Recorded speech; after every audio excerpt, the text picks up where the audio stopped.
உமது அடியேனுடைய ஆத்துமாவை மகிழ்ச்சியாக்கும். ஆண்டவரே, உம்மிடத்தில் என் ஆத்துமாவை உயர்த்துகிறேன். சங்கீதம் 86 அதிகாரம் 4 நீங்கள் இன்று சோர்வோடும் இருதய பாரத்தோடும் சமாதானமற்ற சூழ்நிலையிலும் காணப்படலாம். தாவீதைப் போல கர்த்தரை நோக்கி, ஆண்டவரே, என் கவலைகளை எல்லாம் உம்மிடம் தருகிறேன்.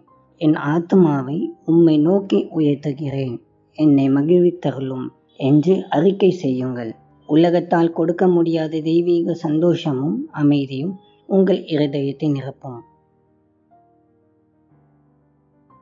அன்பின் ஆண்டவரே, இந்த நல்ல நாளுக்காக நன்றி. கர்த்தாவே, இந்த நாளிலும் உம்முடைய கிருபையினாலும் சத்தியத்தினாலும் எங்களை வழிநடத்தும். எங்கள் பாவங்கள் எல்லாம் மன்னித்து உம்முடைய இரத்தத்தினாலே எங்களை கழுவும். இயேசுவின் மூலம் ஜெபிக்கிறோம் பிதாவே, ஆமென்.